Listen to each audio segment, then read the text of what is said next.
Y cuando uno habla de esto, la primera pregunta es, bueno, pues entonces, ¿qué es una empresa o una organización con propósito? Es una pregunta que uno le empieza a surgir. Y ahí viene detrás una pregunta más profunda, que es, ¿qué es propósito? ¿Es cierto? Porque uno diría, bueno, pero ¿ahí de qué estamos hablando?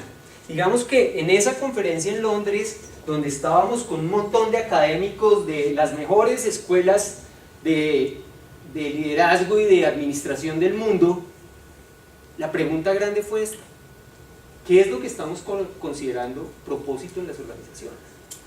Entonces hay muchas vertientes, y dentro de esas vertientes pues está el que dice, pues no, pues hacer plata es un propósito, y pues sí, eso es un propósito, con toda la razón.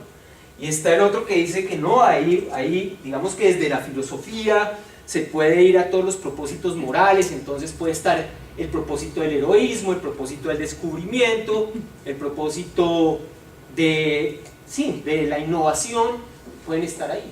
Entonces también uno puede llegar a ese tema de propósito desde ahí.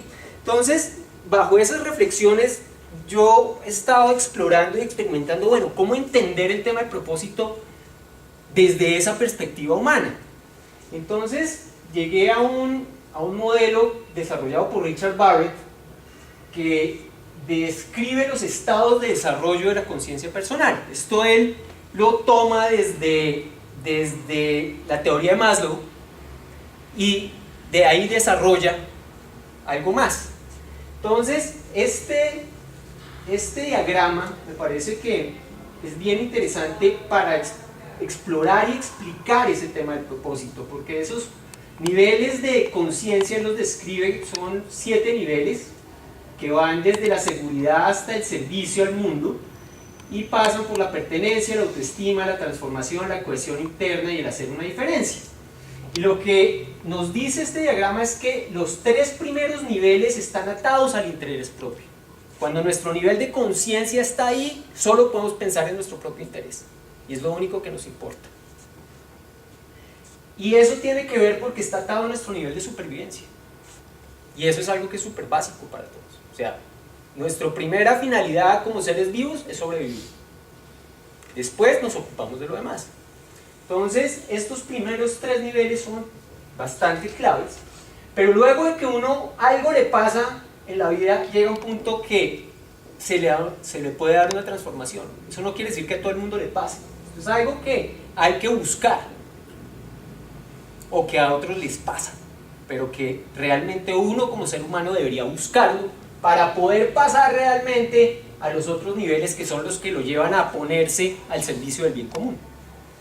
Y esos 3 niveles tienen que ver con la cohesión interna, el hacer una diferencia, y el servicio. Entonces no voy a entrar en tanto detalle, porque hay unas descripciones de cada nivel. Acá hay algo que, en los primeros 3 niveles hay algo que se llama el enfoque positivo y el foco excesivo.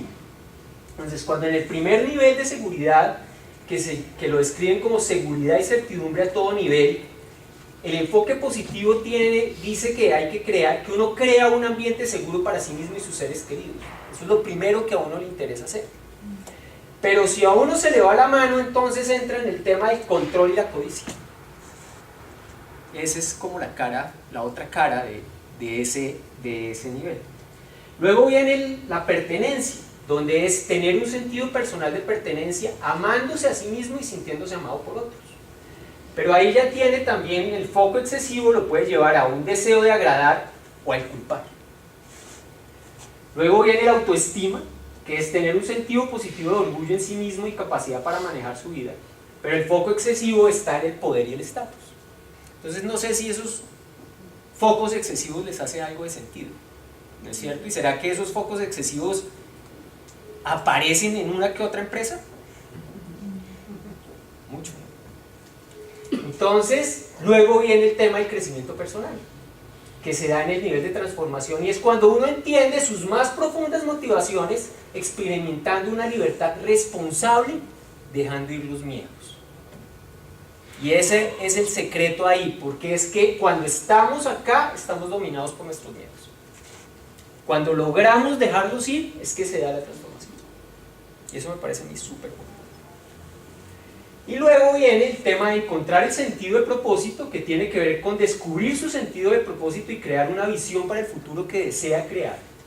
Y eso me parece importante, el futuro que uno desea crear, no es el futuro que nos toca. Para luego pasar a la colaboración con aliados, que es trabajar con otros para hacer una diferencia positiva mediante la implementación activa de su propósito y de su visión, para luego entrar al servicio de la humanidad del planeta, que es dedicar su vida al servicio desinteresado de su propósito y su visión. Entonces, si uno lo mira, cuando hablamos de propósito, pues está el propósito simple y llano que se da cuando uno está conectado con estos tres niveles, que son los propósitos más comunes sobre los cuales funcionamos. Pero luego llega algo que nosotros llamamos propósito superior, que tiene que ver con nuestra trascendencia. Y ese propósito superior es el que se ata al bien común. Entonces, eso es, digamos que, algo que nos, desde mi perspectiva, permite entender la visión de propósito de una manera más clara y de qué estamos hablando cuando hablamos de propósito, porque desde todas las perspectivas está bien. O sea, propósito puede tener muchos significados según el nivel donde uno esté parado. Entonces, la pregunta es ¿dónde estoy y cuál es ese nivel en el cual voy a enfocar mi empresa? Y cuando vamos a estar hablando acá de empresas con propósito, precisamente vamos a estar hablando de propósitos. Ese es el trabajo en el que nosotros nos enfocamos, en trabajar para ayudar a las empresas a transformarse en organizaciones con propósito superior, porque el otro ya está y sobra. ¿De acuerdo?